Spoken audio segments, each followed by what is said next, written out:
was going to officer candidate school. The Marine Corps calls it PLC. About 3 or 4 weeks into this training, comes a point where you are asked to rate your peers 1 to 75. 1 being this is the best Marine Corps officer, and all the way down to 75, which they think is hopeless. Well, before that was posted that morning, on a Friday morning, Captain Troop, my platoon commander, called me into his office, and the first thing he says, the Marine Corps is not for everyone. And then went on to explain that he says, in your peer evaluation here, I just want you to know that before it's posted today, that you're going to be posted as 75 of 75. I was rock bottom. This is what your peers think of you.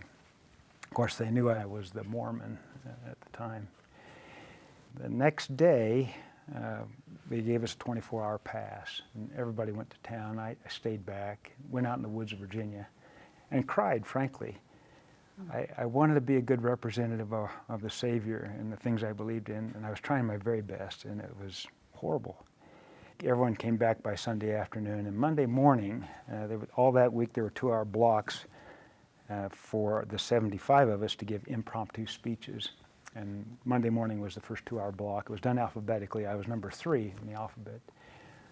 The speech was based on, when we first showed up, a quick biographical accounting of your life. The first guy gets up, and it was very colorful stories and very difficult language, you might say. A lot of laughing and yucking up, and he sat down. The next guy was very similar. But as he stood up, Captain Troop, and I knew this was going to happen, he turned to me and he says, Butler, I want you to talk about what it was like to be a missionary.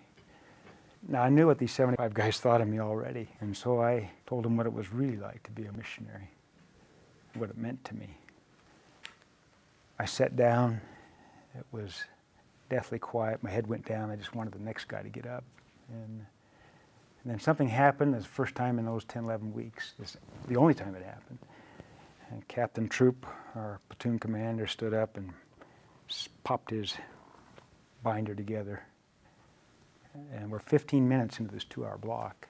And he said, that will be all for today, gentlemen, and left.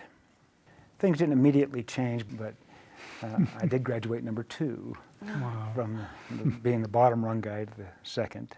It was a pattern that I began to trust, and it served me well all my life.